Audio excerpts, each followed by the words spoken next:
Good morning दोस्तों। तो चलिए बिना किसी देरी किए हुए शुरू करते हैं आज के वीडियो को। आज हम लोग देखेंगे कि रिक्वेस्ट फॉर रजिस्ट्रेशन और change of nomination in respect to PLI और आरपीएलआई।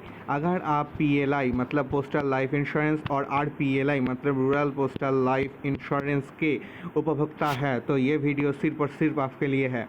आपने अगर आपका नॉमिनेशन मतलब आपको कुछ हो जाने के बाद जिसको ये टोटल जमा किया हुआ राशि जाएगा उसको अगर आपने फाइल नहीं किया है अभी तक, नॉमिनी फाइल अगर आपने नहीं किया है और या फिर आपको उसको नॉमिनी को चेंज करना चाहते हैं, हो सकता है आपको विवाद हो उससे, तो वो आप इसी फॉर्म के ज़रिए कर सकता है।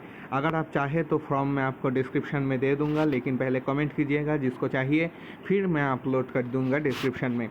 ठीक है, इससे ही आप डाउनलोड कर सकते हैं। ठीक है, तो चलिए शुरू करते हैं बिना किसी देरी किए हुए। पहले तो यहाँ पे लिख देना होगा first name, middle name, last name. आपका जो नाम है और उसका अगर मिडिल नेम मतलब कुमार या फिर नाथ या फिर और कोई होगा तो उसमें मिडिल नेम लगा लिख दीजिएगा और या फिर आपका लास्ट नेम लिख दीजिएगा, बस हो गया। ऑक्यूपेशन यहाँ पे डिपेंड करता है, ऑक्यूपेशन आपको लिखना ही है। ऑक्यूपेशन क्यों लिखना है? क्योंकि अगर आपका ऑक्यूपेशन अगर सरकारी नौकरी है तो ही आप लोग पीएलआई कर सकते हैं, पोस्टल लाइफ इंश्योरेंस कर सकते हैं, और अगर आपका ये नहीं है तो आप लोग को आरपीएलआई ही करना पड़ेगा। ठीक है, तो इसलिए ऑक्यूपेशन यहाँ पे मेंशन कर दीजिएगा कि आप क्या करते हैं जीविका निर्वाह के लिए। फिर कम्युनिकेशन एड्रेस मतलब आपका जो घर का एड्रेस है वही दे देना होगा। विलेज, सिटी, स्टेट आप देख सकते हैं यहाँ पे, तालुक, डिस्ट्रिक्ट, कंट्री, और पिन नंबर यहाँ पे मैंडेटरी है, पिन आपको देना ही देना है।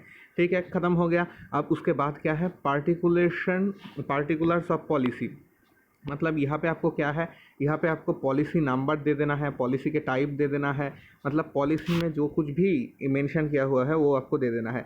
शाम कितना रुपए का आपने कवरेज ले रखा था और कितने दिन मतलब कब आपका ये ग्रांटेड हो गया था, मतलब किस डेट से आपका पॉलिसी चालू हुआ था, और प्रीमियम सीजिंग एज मतलब किसने ईयर के लिए आपने दे रखा था। ठीक है, तो ये हो गया।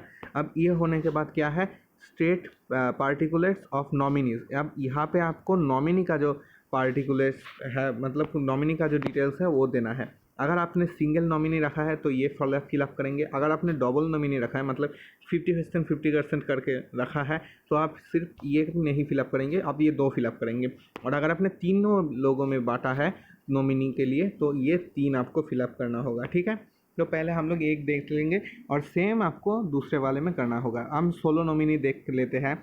पहले नॉमिनी के name, first name, middle name, last name, और नॉमिनी के साथ आपका रिलेशनशिप मतलब वो आपका क्या है, आपका सन हो सकता है, ग्रैंड सन हो सकता है, डॉटर हो सकता है, ग्रैंड डॉटर हो सकता है, आपका मामा का लड़का, फूफा का लड़का, कुछ भी हो सकता है, और कितने % का शेयर आपने उसको दिया है ये यहाँ पे लिख दीजिएगा। और उसका जेंडर वो मेल है या फीमेल है उस पर टिक कर दीजिएगा, बस हो गया। और उसका डेट ऑफ बर्थ यहाँ पे लिख दीजिएगा। ठीक है, ये मतलब डेट ऑफ बर्थ उसका क्या है, और उसका एज मतलब कितने साल का लड़का या लड़की है वो लिख दीजिएगा। फिर उसका एड्रेस यहाँ पे लिख दीजिएगा, same village, city, district, taluk, district, country, pin number, उसका फ़ोन नंबर और ईमेल आईडी अगर आप दे सकते हैं तो बहुत अच्छा है, क्योंकि वो फिर उससे हमको कनेक्शन करने में आसानी होता है पोस्ट ऑफिस को। ठीक है, हो गया ख़त्म। अब उसके बाद अगर सेकंड नॉमिनी है तो सेकंड नॉमिनी का यहाँ, थर्ड नॉमिनी अगर है तो थर्ड नॉमिनी का यहाँ कर दीजिएगा। तो हम लोग ज़्यादा वक्त ना गवाते हुए हम ये 2 अगर नहीं है तो आप ब्लैंक छोड़ दीजिएगा, इसको फिलअप करने की ज़रूरत नहीं है। अब उसके बाद क्या है? अपॉइंटी डिटेल्स मतलब अगर आपका इन तीनों में से कोई भी नॉमिनी या फिर आपका नॉमिनी अगर 18 साल से भी नीचे का है तो उसका गार्जियन का भी एड्रेस यहाँ पे आपको लिख देना होगा। ठीक है, मतलब क्या? यहाँ पे फर्स्ट नेम गार्जियन का, middle name, last name, relationship आपका जो नॉमिनी है उसके गार्जियन के साथ आपका क्या रिलेशन है वो लिखना है। आपका उस नॉमिनी के गार्जियन का जो में जेंडर है वो लिखना है, उसका relationship, date of birth, age same लिख देना है, बस हो गया ख़त्म। ठीक है, अब क्या है? आपको डेट लिख देना है और यहाँ पे आपको सिग्नेचर, नेम, फ़ोन नंबर ये आपका सब कुछ दे देना है। ठीक है, अब यहाँ पे आपको 2 विटनेस लगेगा मतलब दोनों साक्ष्य की आपको ज़रूरत है, दोनों व्यक्तियों के साक्ष्य की। तो यहाँ पे उन लोगों का डिटेल्स आपको फिलअप कर देना है, बस इतने में ही आप डन हो जाते हैं। और यहाँ पे आपने जिस भी नॉमिनी को मेंशन किया होगा, यहाँ पे आपने जिस भी नॉमिनी को, इस टोटल फॉर्म में आपने जिस भी नॉमिनी को मेंशन किया होगा ये जमा किया हुआ राशि सिर्फ उसी को ही मिलेगा। अब इसमें क्या होगा? जिसमें डेट का एक बहुत बड़ा फैक्टर है, जिस डेट का मतलब आपने अगर 2-3 बार चेंज किया है तो लास्ट में जो आपने किया होगा वही ग्रांट होगा भारत सरकार की तरफ से।